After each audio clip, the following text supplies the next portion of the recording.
An ice cream social will help kick off the celebration of Grand Rapids Christian's new elementary school. Yeah, we're going to start things in Muskegon, where Mona Shore is hosting Forest Hill Central. We'll start right here in West Michigan, where retail giant Meijer is hoping to lure customers with a sneak peek at their holiday ads. An Air Force official says a Michigan pilot who crashed in Alaska likely died. Yeah, Derek and Lauren, I'm about a mile west of Cedar Springs here on Solon Road. Good morning, everyone. MSU head coach Mark D'Antonio is out of the hospital this morning. He was readmitted last Thursday when doctors found a blood clot after he suffered a heart attack on September 19th.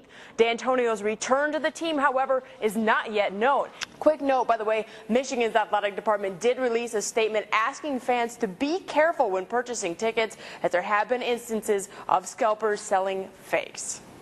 All right, Kaitlin, looking forward to that. Should be a good one. Yeah, you have to be careful of those things. Oh, you really do, because when those tickets are that expensive, Kaitlin, you don't want to have a fake. Yeah, for sure. And there are always so many people selling tickets right outside the stadium. And oftentimes, if you're not familiar with what a ticket looks like, you can easily get scammed. So it's something to definitely be careful of. That's right, Derek and Lauren. The exhibit takes you through her life from childhood all the way to her untimely death in 1997. Now, Princess Diana, Princess of Wales, is considered one of 20th century's most remarkable figures. I've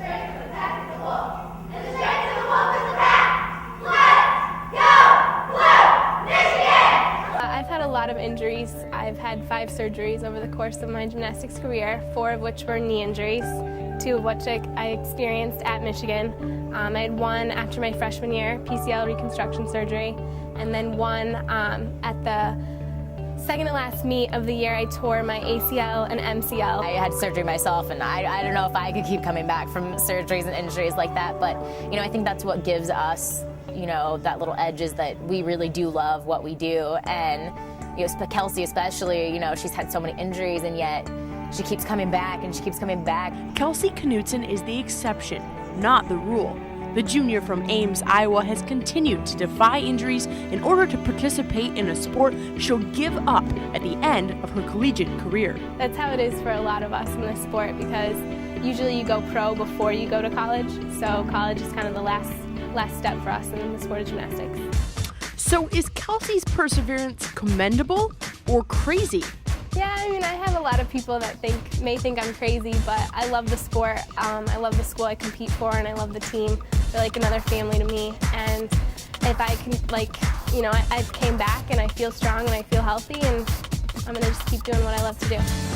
According to teammate Sarah Curtis, the key to Kelsey's recovery hasn't been so much her physical strength, but her mental strength. And physically, like, you're going to heal, your body will recover from it, but mentally it's really hard to keep that attitude that if I just keep working hard, I will get better, because there are days when you just don't feel like you're improving. And I know Kelsey is probably one of the strongest people mentally. Kelsey's recovery hasn't been easy, and there have been times when the second team all Big Ten gymnast has thought about calling it quits. After my second injury, I thought about it a lot, just because, you know, I didn't want to damage my knees too much to, you know, the point in my future life. But I just took it one day at a time, and the answer comes to you. You know, like, each day, like, I got stronger and I started feeling better and better, and I knew that I still had, you know, more years of gymnastics in me. The Wolverines have won 2 Big Ten titles in a row and are the team to beat in the conference this year.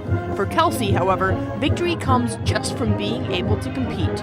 I never take a day in here for granted, whether it's competition or whether it's just practice. Putting on that Michigan leotard and being able to do gymnastics feels great to me. From Ann Arbor, Kaitlin Urka, Palestra.net, the College Network. Thursday night in the NFL had the San Francisco 49ers visiting the San Diego Chargers in a matchup of 2 teams battling to stay in their respective division races. Phillip Rivers of the Chargers showed why he is a potential MVP candidate as he hooks up here with Vincent Jackson. Check this out. Jackson just robs the defender of the ball, takes it all the way into the end zone, 58 yards for the touchdown. And Rivers-Jackson combination, well, you'd be hearing a lot of that throughout the night.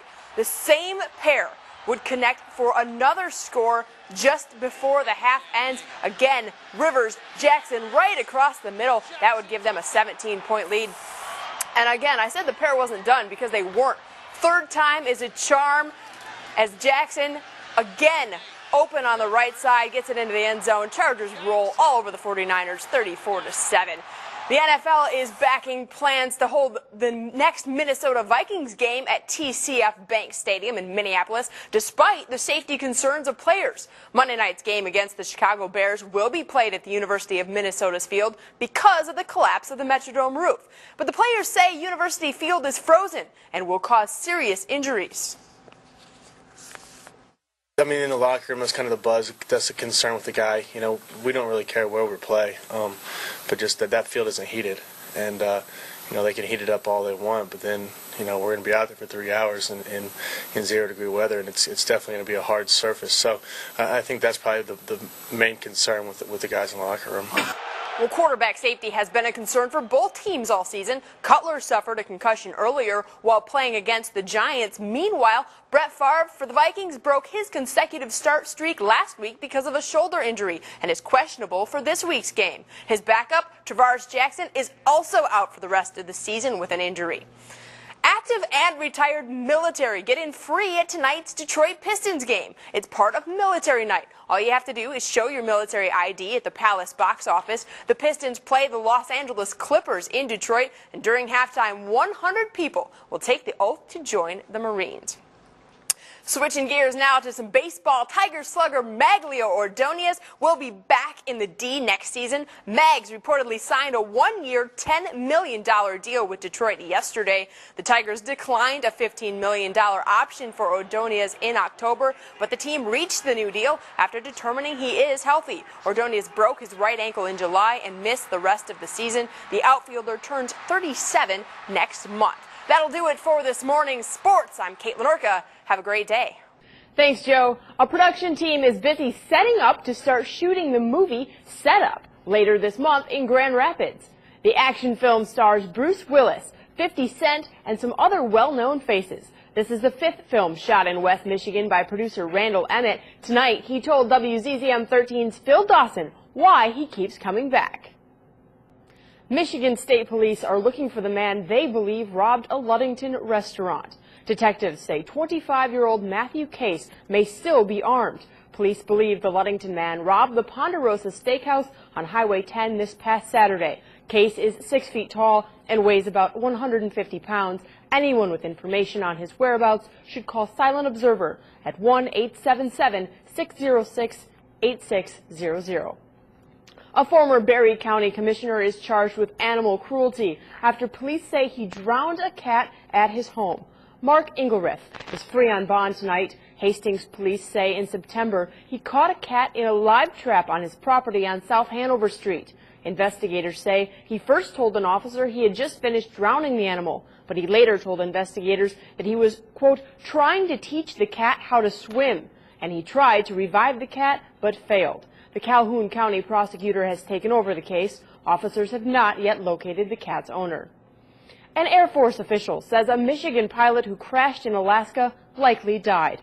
He says investigators found a part of Captain Jeffrey Haney's ejection seat at the crash site.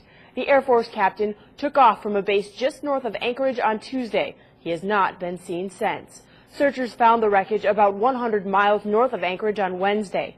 Haney was flying an F-22 Raptor jet, as seen here in video provided by the Defense Department.